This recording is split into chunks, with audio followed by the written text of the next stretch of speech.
Ladies and gentlemen, boys and girls, and everyone in between, welcome to the comedy extravaganza that is The Adventures of E. Strap yourselves in because in this podcast we dive into hilarious personal stories, mishaps, and everyday life. From the awkward encounters at the grocery store to trying to adult in a world that seems determined to trip us up at every turn. So whether you're listening during your commute or just kicking back with a cup of coffee, get ready to laugh until your sides hurt. Here's your host, Elissa. Hello, everybody, and welcome back to The Adventures of E. My name's Elissa, along with Jason. my wonderful husband, / better half. I don't know about better half. / the one that makes this all work. Yeah. For our whole 18 followers / listeners. Hey, you know what? We're climbing, though. I will say, though, my heart got a little tingle because I got 2 Facebook messages about people waiting to listen to today's episode this morning.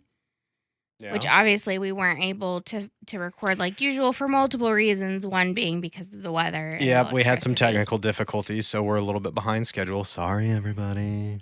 All 18 of you were so sorry. So sorry. So sorry.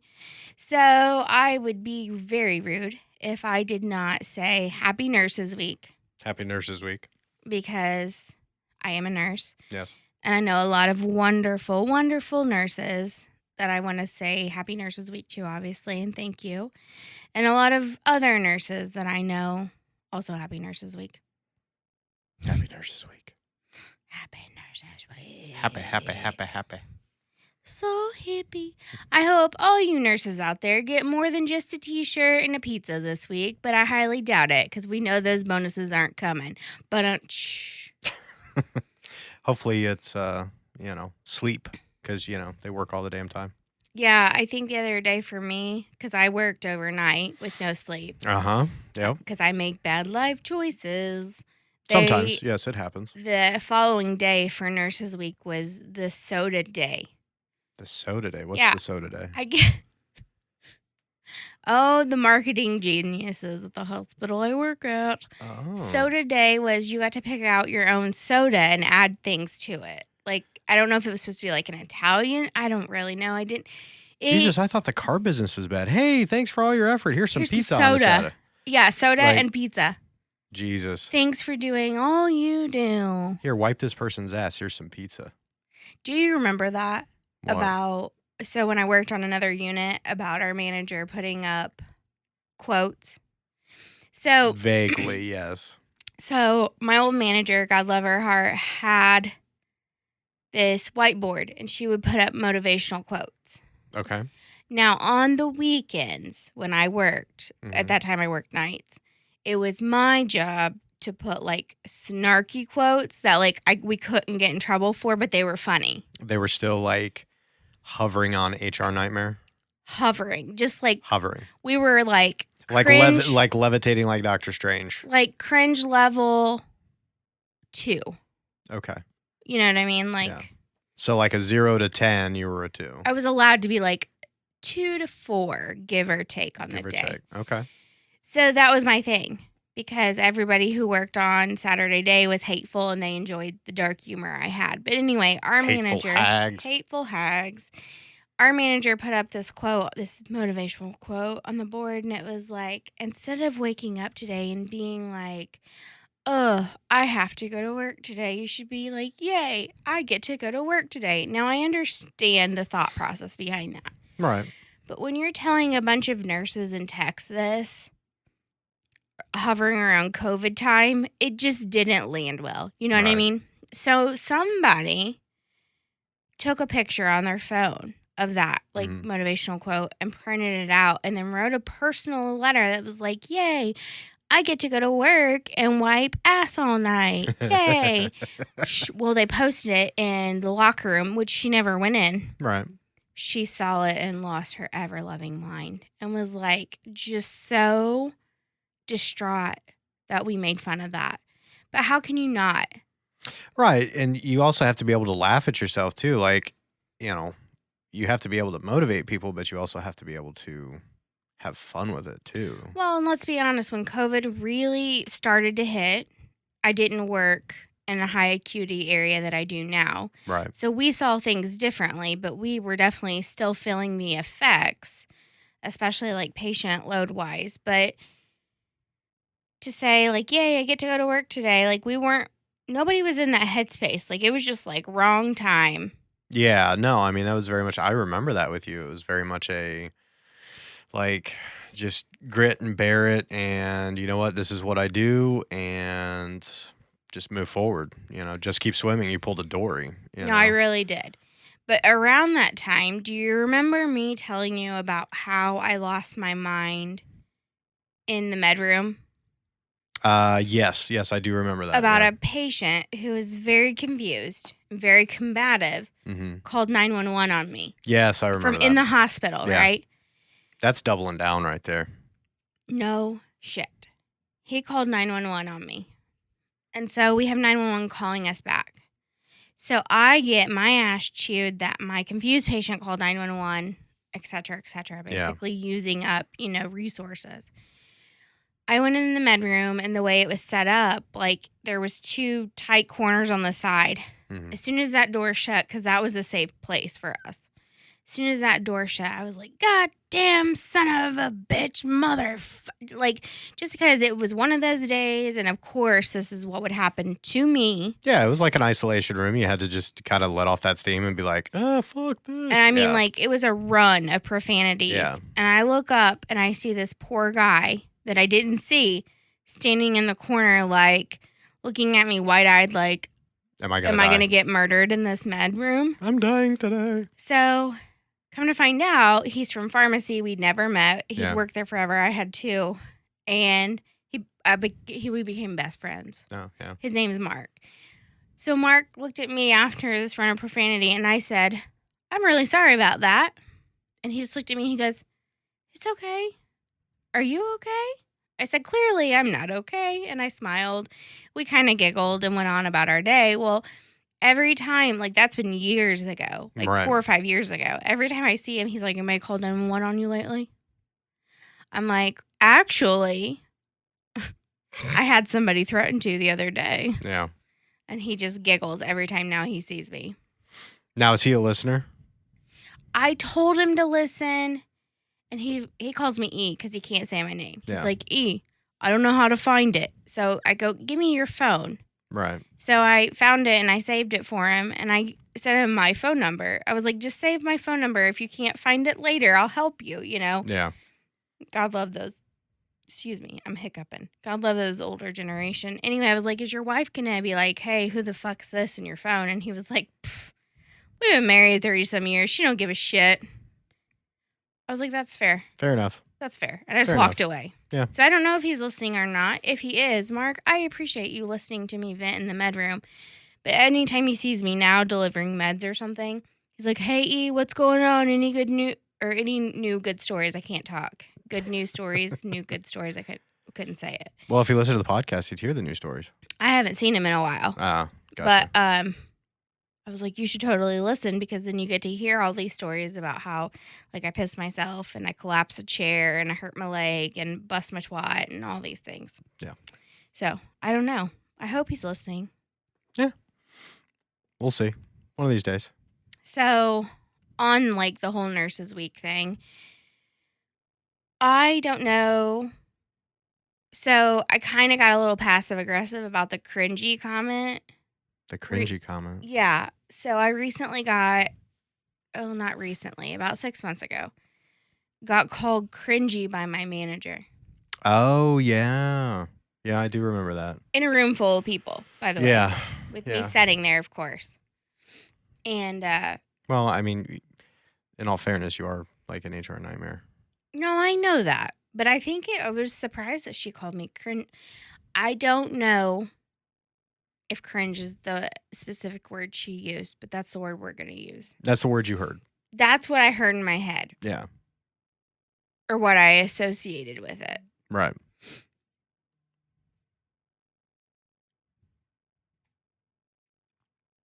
So sorry, everybody. My nose is runny.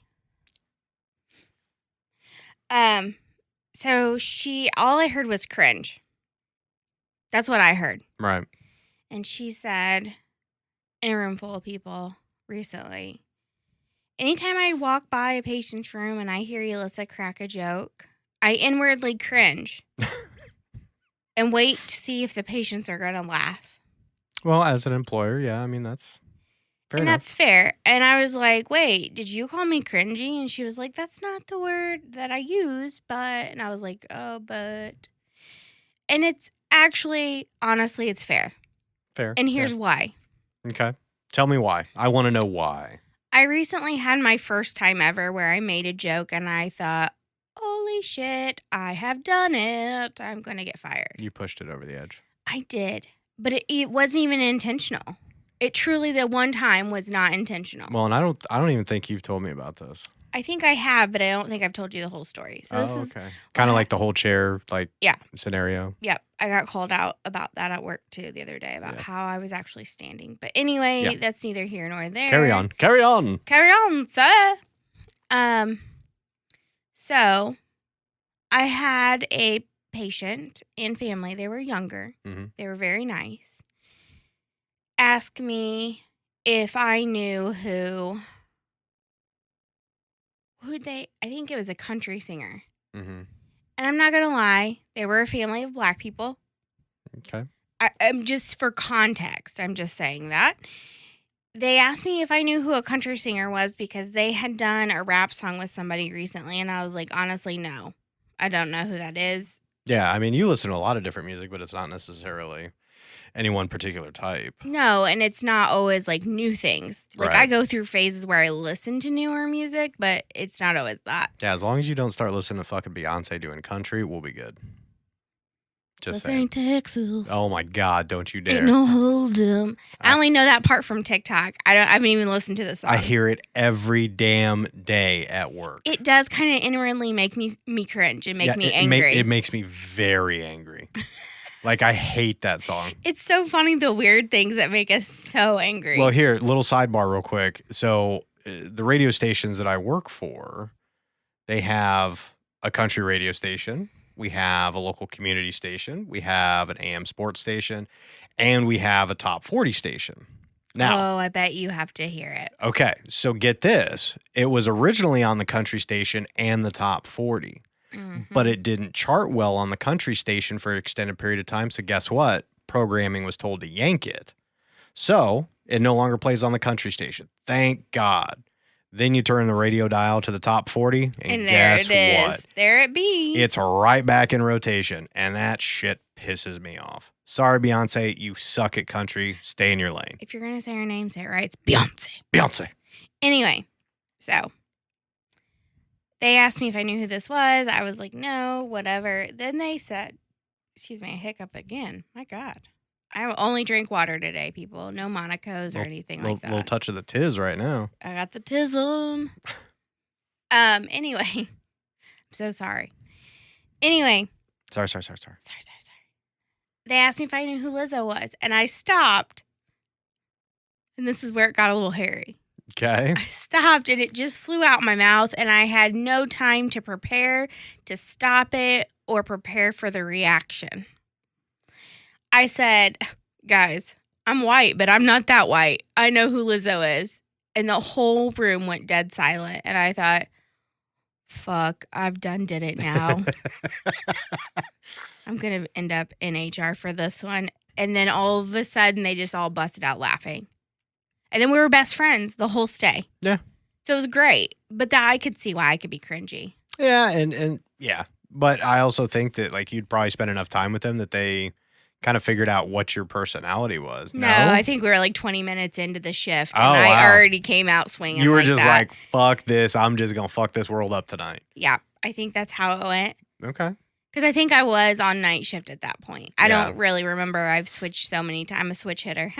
For night shift or day shift people, let's not get carried away. You went hard. Hard. But I thought, I'm going to end up in HR for this one. But then they laughed and it was all fine. Yeah. So it was fine. It's all fine. It's all on fire, but it's on fine. Yeah, literally is on fire, but it's fine. Also, since we're on Nurses Week and we're sharing, we'll never forget the time I was called a fat donut by a patient. Do you remember that? Vaguely. Vaguely. I worked on another unit. It was an ortho unit. And I worked with one of the sweetest nurses, like Becca. Mm-hmm. The sweetest nurse ever. She gonna get mad that you used her name? She's probably not even listening, so it's fine. Fair enough. I mean, her husband's a preacher, et cetera, et cetera. Like, that's what we're talking about. So we'd had a mentally handicapped patient that me and another tech had just, who is hilarious, Tori, by the way, had just checked to make sure he hadn't had a bowel movement on himself.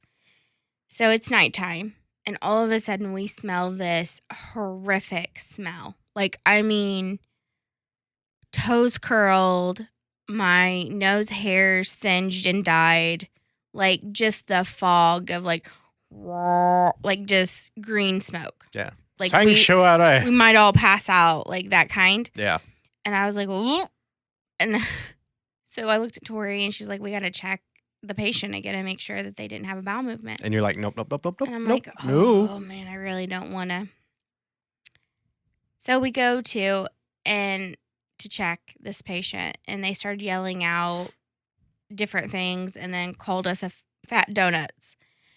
Well, hours later, Becca looked scared, like a deer in headlights, and was like, guys, I have to tell you something. Because, like, it hurt my feelings that the patient called me a fat donut. Yeah. And she was like, I got to tell you guys something. To me and Tori, and we're like, what? She goes, it was me. And we're like, what was you? It was me. I farted in the room. I said, I just got called a fucking fat donut because you farted in the room. And then that was the horrendous. And then you left us there to endure the verbal abuse of being called fat donuts. So she literally flew in, crop dusted, and was like, bye-bye. And flew out. Bye. All right. And I know this person, so that's actually kind of impressive. Like, makes me like her more. That's not her at all. No, it's not. Not her personality at all. That's amazing. Yeah, so there's that. That's one of my good ones. My other one is I had, before I was a nurse, I was a tech on an ortho floor. And I had a patient who had had a surgery. And she went to the bathroom, and she stood up, and she was like, wipe me. And I was like, excuse me? Very, very large individual. Got really, really rude to me and was like, wipe me. And I just was like, you know those moments, people, when you have kids and you're like, I have to pick my battles. Is this really one that I want to fight over? Is this the sword you want to die on? This is not the sword I want to die on. I want to get out of this bathroom and get the fuck out of here. So I'm just going to do it. So as I'm wiping her front part, she moves. She moves on me. Like, her vagina smacks my arm. Do you remember this now? Yep. Smacks my upper arm. You were accosted by the vagina. Fucking slid down my arm. Snail trail. And left me a snail trail. And I was like, oh, I think we're done now. So I had a snail trail on my arm. Well, speaking of Nurses Week, I do remember the one time you told me about the patient that this was a very large individual as well, and you had found some things inside some folded skin areas. Oh, God, that was a long, long time ago, like EMS days. Yeah. And yes, I would rather not talk about that because I know one very loyal listener who it has to deal with, and they are completely scarred for life over it. Yeah. So I don't want to throw them into PTSD flashbacks. But yes, there have been cat bones and fur found in folds before. Yeah. We'll leave it at that. Fair enough. There's more things that have been found in folds. Like, I don't know, a fork. Yeah. And I'm like, how could you not feel that? But maybe, I mean, it's possible that you can't. Yeah. I sometimes, dirty dark secret that I don't think I've ever told you or anybody else. Oh, God, I'm almost scared to know. Sometimes I watch my 600-pound life because I'm like, look, if you don't get it together, that's going to be you. Oh, my God. You use it as motivation. I do. Jesus. Like hoarders. Okay. That's fair, right? So you don't watch that. So is that why we have 3 or 4 closet full of shit? No, I do. I used to watch it a lot, but it's way better than it was. Oh, it is. It is. So you got to back off me on that. Oh, I got to give it to you. Yeah, you've done amazing with that. Yeah, I have done a lot better about getting rid of things and not buying things. Yep. I had somebody ask me the other day, when did you buy your last purse? And I was like, actually, sir, it was technically a year ago. And just so everybody knows, all 18 listeners, it is a condition called parasomnias. Yeah, you found that out. Yeah, I found that out, that there's actually a condition for sleep shopping. Yeah. Which is crazy. But I'm not the only one. No. We found out you are definitely not the only one. What's funny is my boss's boss actually texts me one night randomly at 10, and I was like, "Oh God, I'm gonna get fired." And fired through text. This at is 10 how o'clock at night. this is how it goes. But she texted me and she said, "I did it. Like I've joined your club." And I was like, "What's that?" And she was like, sent me this picture. She had bought in her sleep one of those stupid, well, they're not stupid. One of those fan things that goes around your neck and you turn it on. She bought it in her sleep. Okay. As well as a bunch of like poop brown. She said they were poop brown colored pants from Kohl's. And she said, I randomly have been getting Temu packages too. Now my husband's like, what's this? And she's like, don't worry about it. Temu. I'm like, it sucks, don't it? Yeah, it's interesting. But I'm not the only one. No, you are not. So you have a sisterhood of it. Sisterhood of the sleeping shopping. Because interestingly enough, in the little bit of research that I did on it, it is primarily a female-related issue. You don't see a whole lot of men have this issue from what I was reading up on it, which is just... Do you think that's because there's more women probably with a shopping addiction? Like, I'm not trying to genderize it, but honestly. I don't know, because, like, I online shop, obviously. Like, I buy stuff for, like guitar-related stuff or studio-related stuff or, woodworking tool, stuff like that. I shop online. I've never slept shopped. Boy, don't I know you shop online. I got my ass reamed about shopping and how I needed to slow down. And there's literally not been a package that has been sent here or anywhere else for that matter in months. I'm going to disagree, but I'll let you go on that one. When have I bought something? I'm not going down that rabbit hole. I'm just going to let it go. Oh, you're going to choose your battle? Yes, I am. That is not the sword I'm going to die on today. I actually had a patient recently who reminded me of why I became a nurse. We have, especially since COVID, most of us, I'm not saying it's okay, but most of us nurses and healthcare workers and techs and RTs and PTs and OTs and nutrition, all the things. All the T's. We're all jaded from COVID. Right. So every now and again, I'll have a patient or a patient family, and I'm like, this is why I became a nurse. I mean, they're very few and far between because people are not very nice to us, believe it or not. But I recently... Which is ridiculous for the amount of lives that you save. Well, and let's not go that far, but I did have to explain to your family that I have patients and patient families who are so mean to us, and they were all completely shocked. Yeah, they were Truly, astonished. they were. And I was like, oh, man, I've been called everything but Lizzo. Yeah. Well, who knows? That might happen now. But I had a patient family and patient recently who really reminded me of why I became a nurse again. And I'm 100 years old and I leave cards with patients. And I left a card telling them, like, I'm so glad I got to be a part of your care. Like, I hope you get better. And my soul really, really needed that at that moment too. Which I found interesting. And you've always been the type of person to just really go above and beyond with that level of bedside manner and care. You really have. I have my moments. I get attached to these, especially the mean, cantankerous men.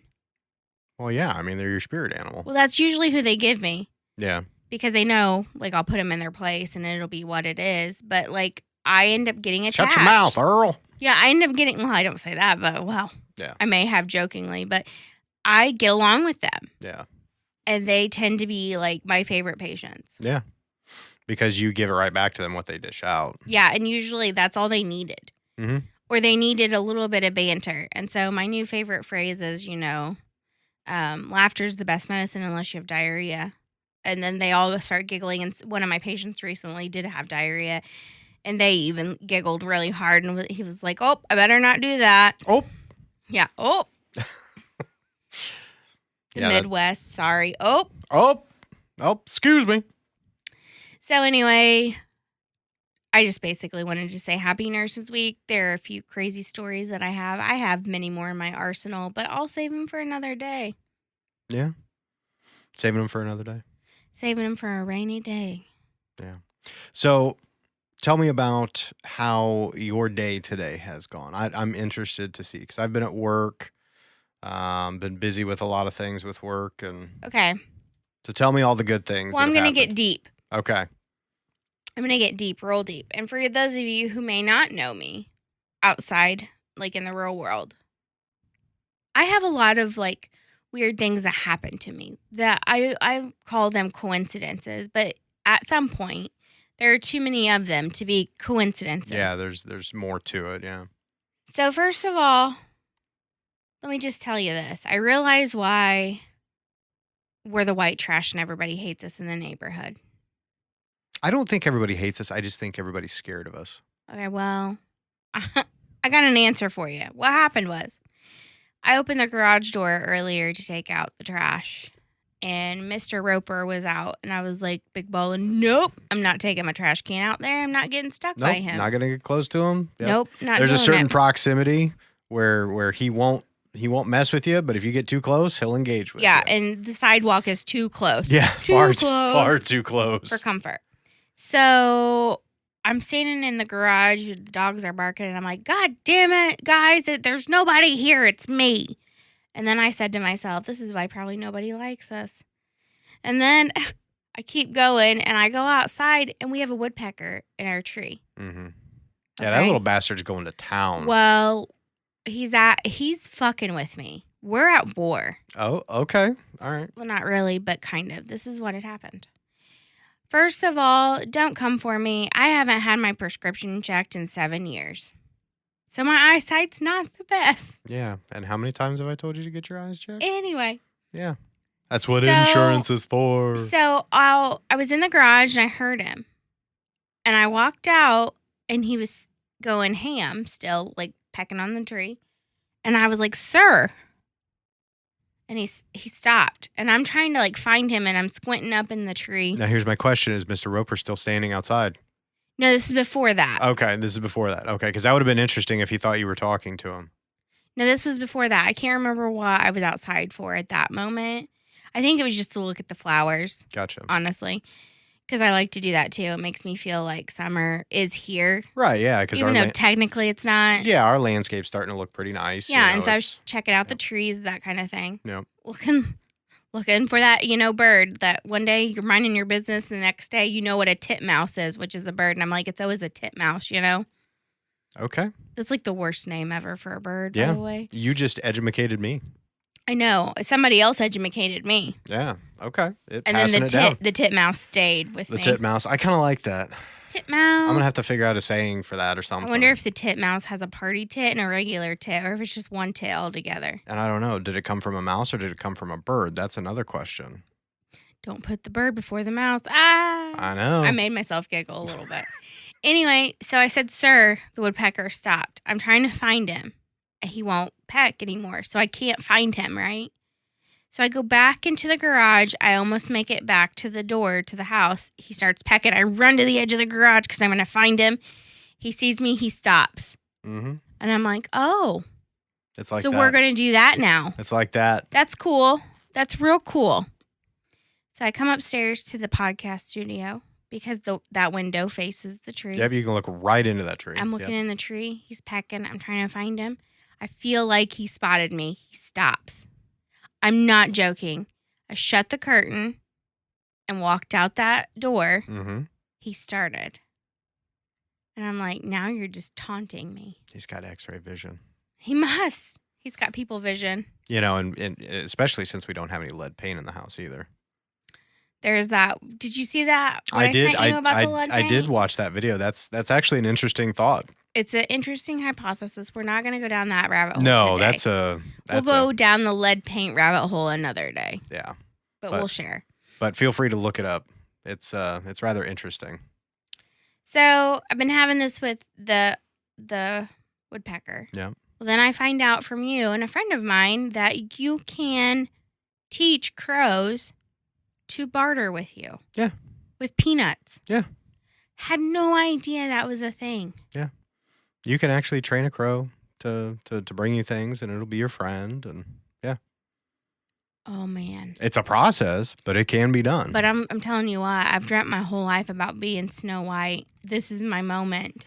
Yeah, but I feel like this is going to be kind of like the time you said, "Oh my God, I want chickens, and I fought it for so long. And then you're like, "We can get chickens," and I was like, "I can't. I'm afraid it's going to peck my eye out." It legitimately was a fear. Yeah, it's going to be the same exact thing. It's the same fear. No, same exact thing. I'm going to go buy peanuts this week. You know how expensive peanuts are? You can get them at the Tractor Supply real cheap. I understand that. I could just go buy you a bird for less money. Peanuts are freaking expensive. That's not crazy. In the shell. Not those kind of peanuts. We're talking about the peanuts in the shell. Like a whole bag's $5. Like a big bag. Like a potato chip bag. A potato chip? I said potato, not my mother. Not potato. Potato. Potato. And she also says pajamas. Yeah, pajamas. But we're not here to... Toilet. We're not here to make fun of Brenda tonight. No, not tonight. That was last night. So we had the whole bird thing. Then the 4-leaf clover thing has happened. Yeah. And I found multiple of those recently. Yeah, you went, when we were actually looking at the house that we live in now, the first time we came and looked at it, you found like 4. No, it was the day it was being inspected. Oh, yeah. I found 18. Yeah, 4-leaf clovers in our yard. 18. Which is just absurd. Yeah. And so I thought it was a fluke. No, I found them on the other side of the yard, like across the driveway. Like they weren't all clumped together. It was in various areas of the yard. Yeah. And it was crazy. Well, and you went for a long stretch where you couldn't find any. I didn't find any. And then there was another clump where I found like 5 or 6. Yeah. And now I found more again. Yeah. So all these little things are just adding up. They're interesting little coincidences, but I don't feel like they're coincidences. Yeah, and there may be something in the universe trying to tell you something. You never know. Because I mean, we even went down to the man-child's prom, and you found one after breakfast with him standing there with him and you. Yeah. I literally was at the front of your truck. Yep. Glanced to the back end of the truck because he had backed in. And said, "I think that's a 4-leaf clover," and walked over, and sure enough, it was. Picked it up. Yep. Picked it up, and I was like, "Well, that was fucking weird." Which, by the way, it is still sitting in my truck. I need to get that out. Yep. But I just find that interesting. But the reason I bring this all up is we're halfway to Halloween. Frickin' bats. Frickin' bats. And like most basic bitches, I love Halloween. But I feel like I need to explain why I love Halloween. Yes, please elaborate for the audience. For the audience, for everyone. It's really not that exciting. I was actually never taken trick-or-treating. I mean, I was like as a little kid, like 6, 7. Yeah. But we lived in the middle of nowhere. So if we went trick-or-treating, it was to families' houses. Right. And they lived far apart, and it wasn't... Or like the mall or something. No, we like never did that. Never did because the we mall? lived too far away. Gotcha. But it was always to family's house. Then when my grandma took over and raised me, that's not something we did. Right. So I think as an adult, now that I can decorate, and I can give out candy, and I can dress up if I want, like I love Halloween. Mm-hmm. I just love it. And I have a creepy sense of humor, dark humor. No. You? I know. No. Who would have thought? Like I have toe tags in a pretty frame on our mantle. Right. For funsies. Right. All Stay year, out all year long. Yeah. But it's halfway to Halloween, and I love Halloween. Mm-hmm. So I wanted to talk about that, and maybe I possibly wanted to sprinkle an unpopular opinion that we share together. Okay. Yeah, but All maybe right. not with everybody else. All right. We believe, I think I can say we both, we believe in paranormal. Oh, for sure. For sure. And like other maybe layers of, what's the word I'm thinking of? Timeline layers or dimensional awareness, yes, that kind of thing. That may be a better word to use. But in our defense, we both singly, individually, and together have had experiences. Oh yeah, I've done seen some shit. Well, and so have I. Yeah. And so we share that common, and it's not, I know, like some people think it's a hokey thing, and that's fine. Yeah. That's Each totally their own. fine. But don't come over here thinking you're not going to hear something or possibly see something at our house. Yeah. Oh, I mean, hell, I can remember like at our old house, down in the laundry room. All the time. Like the lights would start flickering and I could literally say, "Stop it, guys." And the lights would stop. Like, I mean, it was just every single time. But they would do it. It would happen not every single time you would turn the light on. No. But like, I especially noticed it. Like if I was really stressed or upset, they would start doing it. Yeah. Or whoever it was, we, whatever. They, yeah.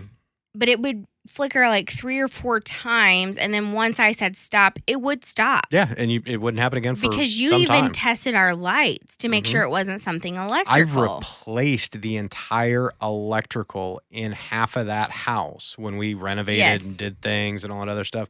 And it still happened after it had brand new wiring, brand new breakers, brand new light fixtures, everything. Still did the same damn thing. And you could tell it to stop, and it would stop. And before you guys come for us, we told the house that we were doing renovations. So, like, we did everything that we could think of. That we felt pertinent, yeah. To the house, to let the house or whatever be aware that these things were happening. We were trying to improve the home. So, it's not like it had started after renovations. Just right, no, so you this know. was well before. Way before. Like, when I first moved in, it started really bad. Yep. But I really feel like we would be doing ourselves a disservice if we didn't tell about the last few months in that house and the things that we went through. Oh, that was crazy. Because I feel like that's our like, people were always like, Ulysses got crazy shit. She's got crazy stories, crazy shit, crazy stories. Listen to this. Well, this happens to be one of them. When we're talking at work about, because it's hard to be a healthcare worker and not necessarily believe in spirits, just because of things we see. Oh yeah, things people say before they pass, or whatever. Yeah, it's hard not to be a believer when you've seen these things happen. Well, and I've heard you tell me stories of somebody being gone for the time that, I mean, they're gone well past when they should be able to come back, and they come back. And they're just fine. Yeah. No issues. Or like that one time I had a patient who looked at me and said, "I'm going to die soon." And I said, "I'll sit here and hold your hand." And they literally died 20 minutes later. Yeah. Like, you can't tell me that there's not something else there. So anyway, so the story gets dark, but I promise it does make a comeback, kind of ish. Yeah. Not all stories have to make comebacks, but fair enough. Yeah. So, super long story, as short as I can possibly make it. We had 4 dogs at the time. 2 of them had been together since Jason and I had been together. One was from my previous life. One was from his previous life. They were both adopted. They had been together for, at that point, 7 years. They had lived together. 6, 7 years. 6, 7 years. The other 2 had also been adopted as puppies. They were all raised basically together. Yeah, they were raised with the other two. Other ones, yeah. And Jason's dog, who I very much considered my dog, snapped and killed my dog that I came into the relationship with. And I said to him, because when it happened, we weren't home. My mom was there, and she said it was the weirdest thing. It's like the lights were on, but nobody was home.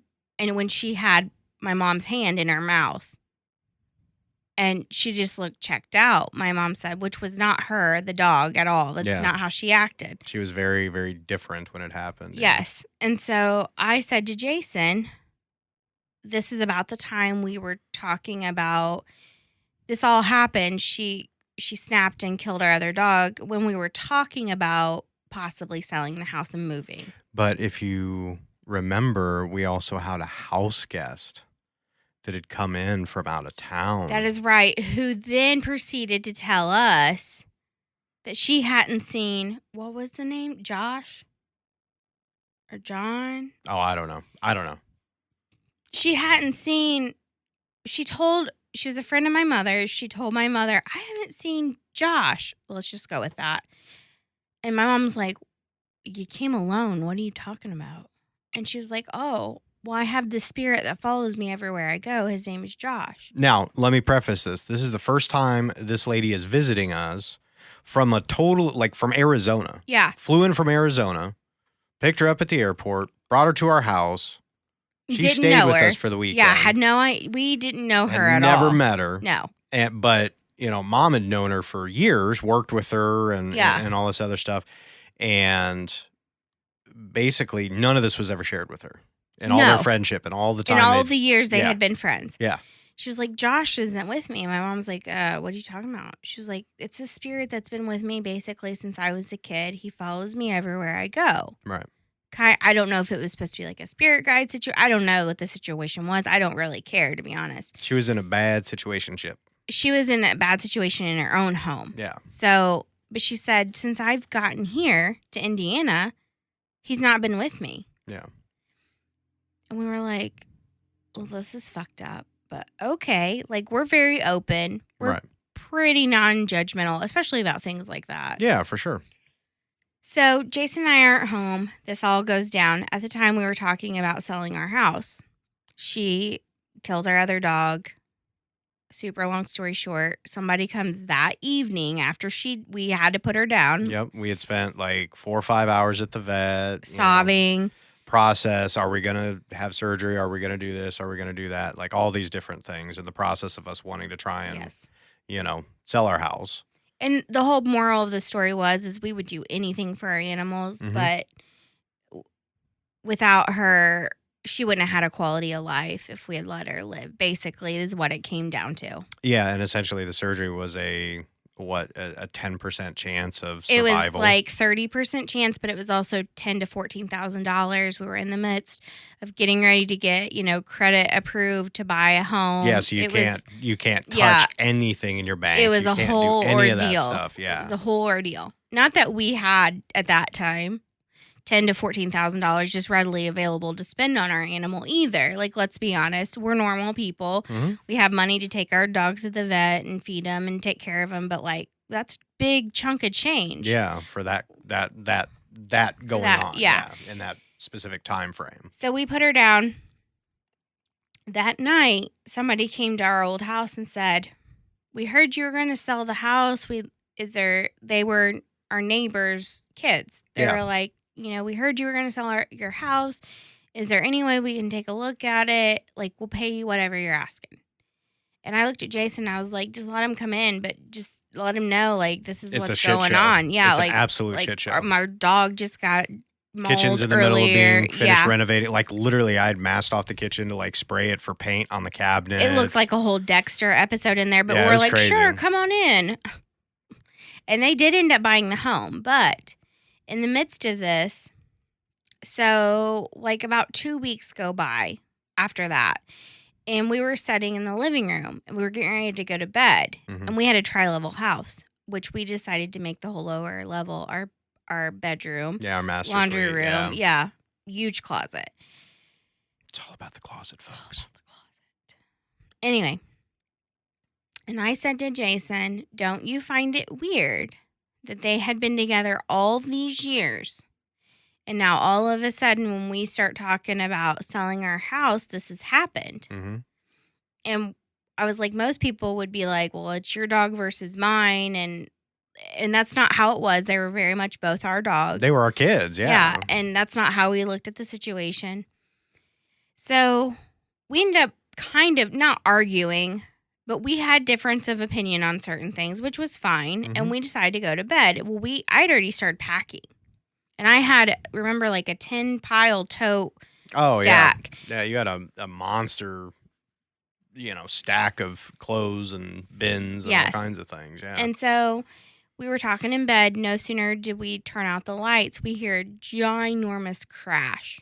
We flip on the lights because I think it's the totes. Like one of the other dogs has hit a toe, knocked it off, or whatever. Right. Nothing's moved. We look around the room. We see nothing. We go in the closet. Mm-hmm.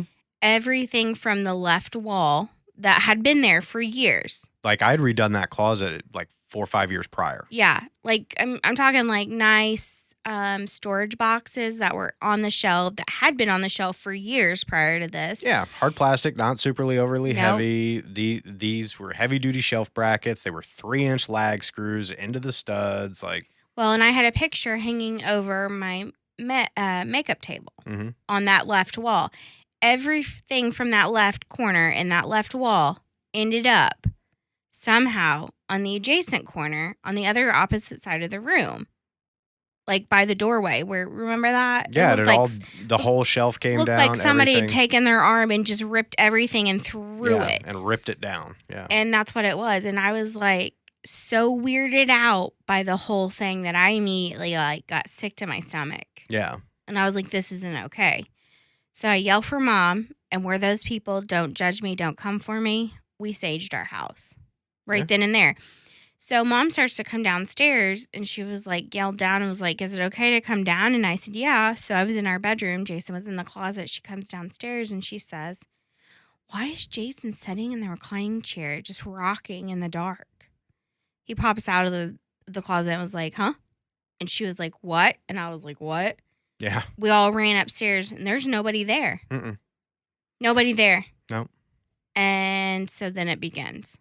Yeah. The really Yeah, that's when a lot of activity and like a lot of shit happened, and that's when we, like, I think, you know, we had been actively looking for a house. We were selling our house. We knew we were going to sell it. Mm-hmm. Like, it was coming. It was imminent, and we had to find something quickly. I mean, thankfully, the people that bought it gave us, like, you know, 60 plus days, almost 90 days to find another house and get out and get all that done, which was very, very cool of them. And thank God we just happened to buy a house that had been renovated and nobody lived in it, so we could get immediate possession. Right, yeah. So it all worked out. So, but yeah, I mean, we, from then on, like, because we hadn't made the decision to move into the house we currently have. Right. We were still actively looking, but we kind of came into this house and all that stuff had been going on, and we were like, you know what? This may not be 1,000% perfect, but it's damn nice. Let's go. It's time to go. Like we said, we could get immediate possession. We had, you know, we closed immediately. It wasn't a big, long, drawn-out thing. Didn't have any projects, just had to move. Yeah. So, and that was terrible in itself. But anyway, I digress. So then that's when the silverware drawer, do you remember that, started coming open? Mm-hmm. And we had like after I'd renovated, like brand new. Soft close, like, so like, you know, you have to pull harder to get those drawers open. We had built in our trash can into one of our cabinets, like integrated it in, and you had to pull it out, and it was open. Mm-hmm. Like you would walk through to go to the garage, came back in like not even 5 minutes later and was like, why'd you leave the trash can wide open? And I'm like, I haven't even gotten up. Yep. So all those things started happening. And then we moved to this house. And it got silent when we came here. And I don't want to know what your opinions are on psychics because I don't really care out there. I believe in them. This is how I feel. I believe in them, but I am skeptical about people who say that they are psychics or mediums or any of the above. And I always go into it, I feel like, very skeptical. Well, we had just, Mom and I, about a year or so later after moving in here, had scheduled like a thing with a psychic to get read. Right. Sat down. I don't wear my wedding ring. Like, that's how crazy I am. I'm like, I want to know what you know. I don't even wear my wedding ring. I don't even say. You're like, prove it, fucker. I'm like, I don't even say anything about my life or my kids. My Facebook's locked down. Like, anyway. Show up, and the first thing she says to me is, your dad is so glad you moved out of that house. Mm-hmm. And you had to have picked up my jaw off the floor. Yeah, and I'm sure the hair stood up on the back of your neck. And I just stopped, and I'm trying not to show a ton of emotion or, you know, because I don't want to give anything away. And I'm like, what do you mean? Because that's how I like to play this. Mm-hmm. I'm like, what do you mean? And she said, I'm not going to say the word. It starts with a D. You can figure it out from there. She said, your house was full of them. So much so that your dad couldn't get to you. Like, he couldn't. And what's so crazy is Jason and I had seen a psychic, 3 years prior to that, separately, but the same one. And she said the same thing to both of us. Well, she said that essentially there was a portal in our house. There was a portal, and she told us exactly where it was in our house, and that's where a lot of the activity was, which was what was crazy. And it's not like she was like, oh, it's an upstairs bedroom. No, she was like, it's upstairs. It's in the room that you guys use as an office. Like, you can't get any. Yeah. And she was like, it's in the closet. Yeah. Which was literally like we stored a few things in there, but that door got opened probably once every 2 years. Well, and when we went to sage that house before, like we moved out, way before we moved out, we got to that door and the man-child was even with us. And like, you know how he was like, oh, mom's being hokey. This is what changed him. I had lit the sage way before we got up in that room. And I went to waft the sage smoke into that closet. That sage relit on its own. And my mom and the man-child saw it. And it went whoosh, and embers went everywhere, like on clothes that were in there. And I thought, fuck, like we're going to start a house fire. Yeah. So we move in here, it gets quiet. We go to see the psychic. She tells me this about my dad being so happy we moved out. She said, you know, even pinpointed down like the time frame in which we had moved. And she was just like, so I said, I have a question. Is it me? Like, I want to know if I've taken something with me. She said, no, it wasn't you. It was the land. I was like, okay, that made me feel a little bit better. At least I don't know. I don't have a Josh like hanging out there somewhere. Right. No followers, please. No, thank you. Those are the only followers we don't want.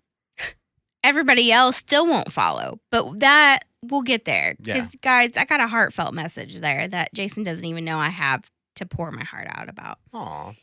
And she was like, no, it's not you. It's the house. She was like, however, she didn't know my mom was there. She didn't know that was my mom. Like, we'd walked in separately because mom had been on the phone outside. She was like, you and your mom. She was like, your mom lives with you. And I was like, yeah, she does. She was like, you and your mom have gifts, which we'd been told before, but the two of you are like a lighthouse. Like, you're more of a beacon. Yeah, calling. And so things stop there because they're comfortable or it's a safe place or whatever. Right. And I'm like, that makes more sense. Okay. Until we got to the mirror. Yeah, the mirror. So we kind of talked last week. Stroke time. I'm stroking out. Last week we kind of talked about how I grew up. Now in that, I never had things. Like, I never got family things handed down to me because of, you know, my dad passing away. I lost a bunch of things that I had inherited over the years from grandparents. My stepmom threw them away. Like, just all kinds of sad things like that. Right. But I had this mirror that was my great-grandfather's, whom I was very close to, by the way. And it was a super cool mirror. Oh, it was the coolest mirror. Yeah. It was made in Indiana. I'm sure it had mercury in it. It was that old. Oh, yeah, I guarantee it did. And it was ginormous. It was round, and it was scalloped. And it was the most beautiful thing. And I cherished that mirror. And I had it in my previous marriage. And we had it hanging in the old house. Yes. And I had that psychic who told us separately about our house in the portal also brought up that mirror. Yep. Remember that? I do remember that. And I kind of shook it off and didn't think anything about it.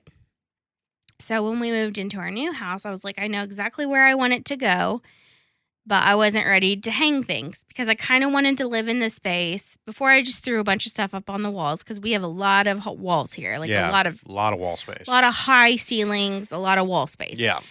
I didn't want to just hang a bunch of stuff and have holes everywhere. I wanted to live with it, see how I felt, and then hang stuff. So until that happened, my mom said, hey, I have a safe space under my bed. I'll just slide that mirror down there so we know it's safe. Because everybody knew how much that mirror fucking meant to me. So we did that. In the meantime, my grandma calls and demands the mirror back. I mean, the mirror's lived with me at this point. For 20 years? No, not that long, but definitely over 10. It's definitely been more than 10 years. And suddenly demanded it back. And I was like real confused. Yeah, and that's kind of odd where it just kind of came out of nowhere. I remember us talking about that. Like she hadn't called me in months and then called and demanded this mirror back. And it was kind of hurtful. And she proceeded to tell me that she loaned it to me. And I'm like, you don't loan somebody a family mirror, but okay. And I had just come to the point where I was going to take it back to her because it wasn't worth the fight. Like it wasn't worth her being any more upset than she already was with me. It wasn't worth any of that to me. So I make a decision to give her it back. So until we can figure it out, my mom said, I'll put it under my bed. I'll keep it safe. I said, cool, thanks. Well, then weird shit started happening in my mom's room specifically. And she just happened to Google about mirrors. Well, apparently, if you have a mirror laying on the floor, it can become a portal. Or if a mirror faces another mirror, all kinds of weird things. So weird things started happening. She started having night terrors. Yeah. We move the mirror, it fucking stops. Yep. Like, you can't make this shit up. So finally, Jason's like, Elissa, we had known that there was something attached to the mirror because that other psychic that we had talked about that you and I saw said there is a man who basically watches you and your husband. Like late at night, he's very inappropriate. He smokes, he does this, he does that. And I know exactly who it was. And that person would have been attached to that mirror. It would only have made sense that he had been attached to that mirror. And it was not my great-grandfather. So finally, I'm like, Jason, come to me. And he's like, look, I get how much you love this mirror. I get what it means to your family. He was like, you can give it back to your grandma because she doesn't believe in this stuff, supposedly. And he's like, but you're not driving it there. Like, you're not driving it there because I don't trust that you're going to be okay. And then I was like, well, then I don't feel comfortable shipping it. And then somebody from like FedEx like gets caught in this web of mystery mirror shit. So we had a family friend that said, I'll destroy it. It broke my heart. I said, just take it. Don't tell me what you do with it. Don't give it to anybody. Make it disappear. I don't care how you do it. And he did it, and it stopped. All of it has stopped. Yep. So now, we still have a little bit of activity in the house, but it's not a negative activity. It's different. It's very different now. Yeah. It's a different feeling altogether. Yeah, and especially since we've, made some changes in the spaces. We've turned...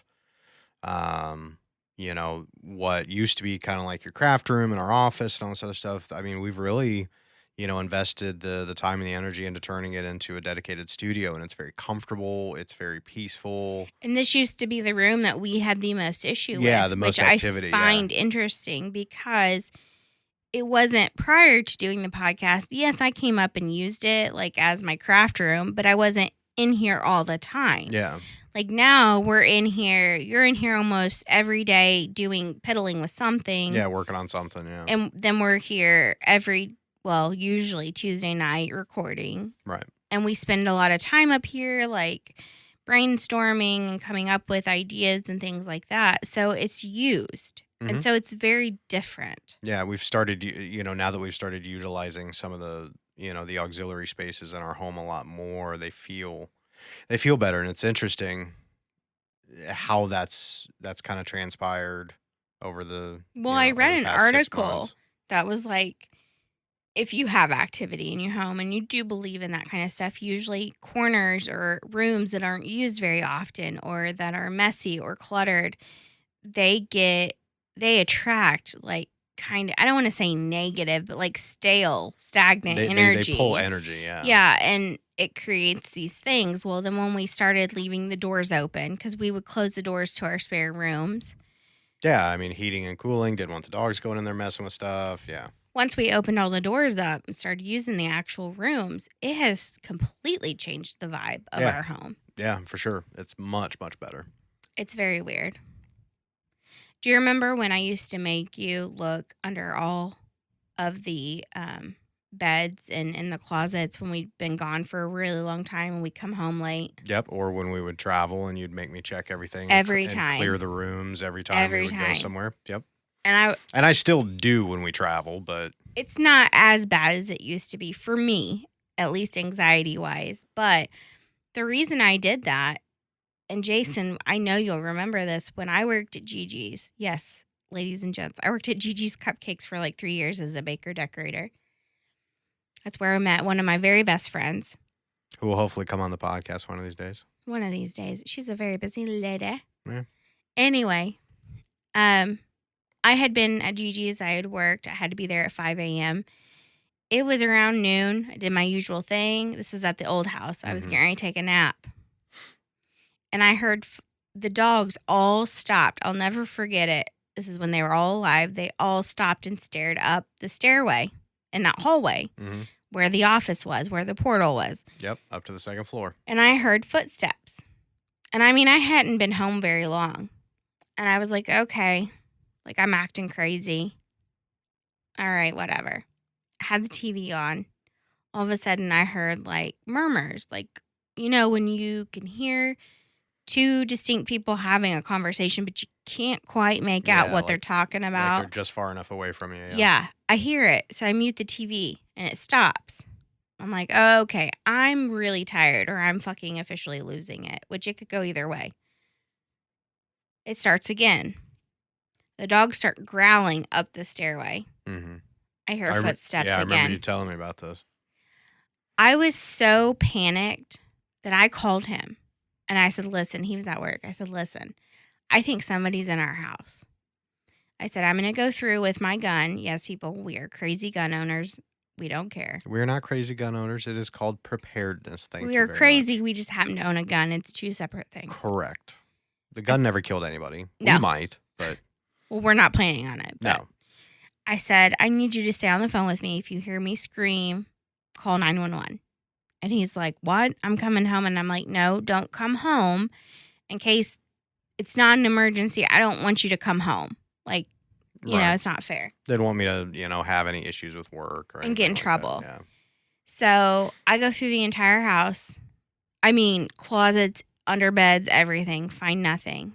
I lay back down on the couch and it's the voices start in another area of the house. I go down there. I check it out. I can't find anything. At this point, I'm panicking. We have no friends or family where we live. We had nobody. Jason was at work. My mom was away at work. That's before she worked at home. I had to call one of the people I worked at the golf course with and wish and said, I need to come over to your house when Gage gets off the bus. I can't stay here until somebody gets home. She was older. She was like, okay, that's fine. I sat in my car at the end of the driveway for over 2 hours waiting on Gage to get off the bus. I was so scared. I wouldn't stay in the house. Yeah. And it didn't stop until after, obviously, we moved out. Yeah. But that's... And you had me come home and clear the house myself. Make sure I didn't miss anything. Yeah. And there was nobody there. Nope. Nobody in the living physical plane. Physical realm. Yeah. That we get to see. Leave it at that. Yeah. So we should probably wrap on that note, you say? Probably. Okay. All right. Well, it's been a good episode this week and different. Definitely different. Yeah. You just never know with us. I know. The other thing is guys, I'm going to put this out there, and this is 100% me. Just coming from me. And I hope I don't piss anybody off, but here's the thing. And if she does, she does. Whatever. Yeah, well, that's also true. I'm in my villain era or whatever we called it. Whatever. I don't give a shit era. Right. I have 500 and some odd friends on Facebook. I don't generally look. I don't care about any of that. I don't personally care about followers, but I do care about this fucking podcast, which is more than I can say about a lot of things in my life. Yeah. Like, I really have put my all into this. It has become exceptionally important to you, and it's probably one of the things, aside from becoming a nurse and going to school and, eventually becoming an NP and all these other things. One of the prouder moments of my life because I actually did it. I followed through. Yeah. I'm actually excited about it. I don't have many things that I'm super excited about that with because of my ADHD with the follow through, I guess I should say. Yeah. I have 500 and some odd friends on Facebook. All we asked was for followers because that's the only way a podcast is going to get out and get listened to. And that's how we got in Russia, in Ireland, and the UK. Yep. And I want to reach more people, and I want people to reply back or give feedback or submit those questions. I had plenty of people in person be like, I do have a question. I need to send it. And I get life gets busy. Right, yeah. And you get Everybody sidetracked. gets busy. We get busy, yeah. But my point of it is this. Everybody wants to preach small business, small business, small business. And even though this isn't a business, this is something that could change our life if it fell into the right hands or we did the right things with it, right. like we've talked about. Yeah. But it's not going to do that unless people like, follow, and leave comments. Like, I hate to be that person, but I'm going to be that person. I have followed every single family member, small business, everybody I've worked with, small business, every side hustle they've ever done. Yep. I will like and follow and buy from you every time because you're out there trying to do the damn thing. Yep. And I get it. Life's hard and a side hustle sometimes is needed. Mm-hmm. But in order for me to make whatever my dream is, which I don't really even know what it is yet. To enjoy, honestly, like we've talked about this and this has become something that's it's therapeutic for you because it allows you to just kind of express yourself and talk and have fun. But again, like I've said before, we're not monetizing at this point in time. We're not doing any of those things. We don't have commercials on our podcast or anything. We're doing this for fun. Like, I'm not going to lie. And we just want to share our lives. Yeah. I would love to be the Bailey Sarian of this podcast. Like, yes, my stories are generally hilarious because I'm awkward and uncomfortable. But just my stories in general are crazy enough, like the whole ghost thing. Right. That people are like, if I didn't know you, I don't know that I'd believe you. Like, and I just think that my life is an interesting hot mess for the most part. Mm-hmm. And I like to keep it that way, obviously. It's a real life. It is. And there have been a lot of people who, and it's usually the same people every week who reach out. And I appreciate each and every one of you. You have no idea how much I appreciate you. And very, very much so. My brother from another mother that texted me. It doesn't get a shout out and he was hurt. Yeah. Tom. Yeah. Tom. Where's your damn episode? Yeah. Well, he's got, he's got to make some, what's the word I'm thinking of? Some sacrifices to come here and be on the podcast. Well, no, he was upset because he didn't have a regularly scheduled episode. Well, not just that. He wanted to be mentioned, but Tom, even though he's your best friend and I've only met him in real life like 3 times, he is the comedic other half sometimes of me. Yeah. Like that's why you guys are like on Snapchat and shit. Oh, yeah. We Snapchat each other all the time, like about random shit. Yeah. But my point of it is please, if you are my friend and you listen to this, and I appreciate you more than you will ever know. I appreciate the people that come up to work and the people that have surprised me. Like, oh my God, my mother at work, Tracy, God love her heart. She listens faithfully every week. Wow. And she talks to me. Well, thank you, Tracy. Yes. You know Tracy. Yeah. I accidentally got her drunk. I know. Okay. Yeah, I remember who Tracy is. I love her so much. And she's like, and then somebody else at work was like, hey, I listened to last week's episode and I want you to know that it makes so much more sense about who you are. Right. And so I want you all to know that I truly appreciate all that. Every one of you. And I appreciate you guys liking and sharing when you do. And I would really love it if you guys could share the podcast more if you can. I know you're already out there and I'm not trying to be one of those people that every time you scroll through your feed, it's like 5 things of me. I'm not trying to be that person either, but please, for the love of God, like and share. I'm just trying to be out here and be the Lady Burt. You're just trying to live your awkward life. I'm just trying to live my best awkward life and just, tell my stories. Yeah. Because it's all about the stories. It really is all about the stories. I mean, this is, for years we've talked about this, and you've always said, it would be great to do a podcast, or I should be a stand-up comedian, or I should do this or do that, because I've got all these crazy things, and this is a good outlet to be able to share those things. To put myself out there, but not fully put myself out there. You know what I mean? Right, yeah. We haven't started shooting video yet. Which apparently I've been told by many people, that's what you need. That's the piece de resistance. Pièce de résistance. Yeah, because they're like your face. The facial expressions. Your fucking face is what key. Tells the story. So we're getting there, folks. We're going to get there. Maybe. If you like and share, I guess. I'm going to put it on you. Yeah, I mean, we ain't going to spend the money on fucking expensive-ass cameras if no one wants to listen to us. No shit. That's a little embarrassing. Put this out there. Hey. Nobody wants to listen. This is not awkward at all. Shit'll buff out. Yeah, it really will. But please like and share. I mean, I'm out here begging. This is the only thing in a very long time, besides obviously my man-child and my marriage and my family, that I have truly, truly cared about. Mm-hmm. Like with my ADHD, that will come in a flash and it'll leave just as fast as it came. But this is the only thing that I'm just like, I want to keep doing it. I want to keep doing it. It's therapeutic. It's what I love. I'm out here. People are loving it. I'm making them laugh. Maybe I'm not always making them laugh, but I'm making them think about things. Yeah.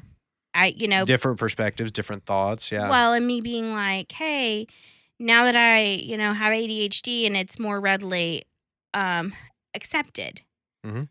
When I've noticed, like, if I cut into people's stories or if I cut them off, I'm like, hey, I'm sorry I do that. I realize I do that. That's my ADHD. And that's because A, I'm so excited, and B, I don't want to forget. And because I'm here telling these things and I'm explaining my tics or tisms, people are way more acceptable of me. Yeah. And Accepting. Yeah. Acceptable, whatever. Yeah. But anyway, I'll get off my soapbox. Please like, share, all the things. Like, I want to be rich. No, I do want to be rich. I want to look off into the sunset and pump my gas. But I want to do it this way, like by being my most authentic self. Just being you. Yes. Yeah. Ladies and gentlemen, Elissa. And let's just one thing we got to clear up here for house cleaning purposes. House cleaning purposes? Everybody at my job is like, oh my God, your husband's voice. Oh my God, he works at a radio station, doesn't he? And I'm like, yes, he does. But he's not on the actual radio. I am not on the radio. And everybody's like, Now, I was a long time ago. But you're not now. No, that is not something that I would actively pursue. That's not my cup of tea. And then you'll hear people go, oh, your husband's voice on when I'm listening. And then somebody, you can tell somebody feels bad for me. And they're like, but I love Elissa's voice in contrast to his. And I'm like, you know what? You're being nice, but I appreciate you. Yeah. It's like hey, that's awesome. And hey, you're cool too. You're okay too for a white girl. Yeah, it's your podcast. You're okay too. Yeah, assholes. Yeah, that's why I'm just the color commentary, and I kind of sit back and listen to the stories. Now, some stories I've heard, some stories I haven't. Yeah. Like, there are certain little tidbits that you start to remember as I'm talking. And the more and more you tell these stories over the years, and things come back to you, mm-hmm. like they have different little layers that we didn't necessarily have before in the heat of the moment when you told the story initially, which is pretty cool. And, everybody who had heard the story about the ball sack prior to listening to the podcast, mm-hmm. They were like, I laughed even harder the second time listening to you tell it again. And I'm like, what's funny is I did hold back on that episode. Again, we talked about that. We don't need to go back into it, but yeah, we're not circle backing. We're not circle backing on that one. But the funny thing is it has let me open up on a broader spectrum and just mm-hmm. be me. And I want to thank you all for that, though. Yes. Thank you, everyone. Thank you. Thank you. All right. I will let it go now. Okay. All right. Now, ladies and gentlemen, thank you. I will say thank you. Thank you. For the likes, the follows, the shares, and everything, and for what interactions we are getting, what feedback we are getting. I haven't heard one negative feedback yet, and I don't know if that's a good thing or a bad thing. I hope for the best, and hopefully that it is a positive thing since we're sharing our life. And I just talk being a lot very about open. it. About the podcast at work. Yeah. And I know the people that I work with every weekend are like, oh my God. I'm sure they are. They don't do that to me or to my face. Stop talking about it. But that's how much it means to me in my life. Yeah. Is I'm so proud. It's like a newborn baby to me. Yeah. And get this, we are one episode away from 10 episodes. And I made a May podcast schedule. I don't know why, because we'll get into this another day, but paperwork and like office supplies make me feel like I have my life together when I clearly do not ever have my life together. But anyway, and on one of the goals, it was to have 1,000 followers. Not that like followers have ever been a big thing for me, because it's really not ever been about that, but it's just a goal. It's just setting something out there. And the interesting thing is it truly isn't like the followers. And oddly enough, the way that I look at this is I want this to grow for you, for us, to be able to share these things, because there may be a bunch of other people out there that have like a similar life experience, or, like we've talked about before, that can really connect and relate on it. But here's the thing. The way technology is, and AI and the algorithms and all these other things, if you don't have the connectiveness and the network of followers and the network in social media, it doesn't get seen at all. It gets lost in the shuffle. It's crazy how that works, and it's all monetarily driven. Like, if you want to expose yourself to a ton of different people, you can pay for it. Mm-hmm. But why would you do that when you just naturally have that database of friends and family and everything else that can help you with that? So, but that's really all I'm going to say about it. Right. So. And the whole part about monetizing isn't necessarily, it's just so I can keep doing this, and I can maybe, hopefully, fingers crossed, one day this be like my full-time gig. Like, that would be the dream, obviously. Yeah, like I said, I mean, if we're going to upgrade and camera equipment do and all stuff those like things. that, yeah. So, but anyway, I digress again.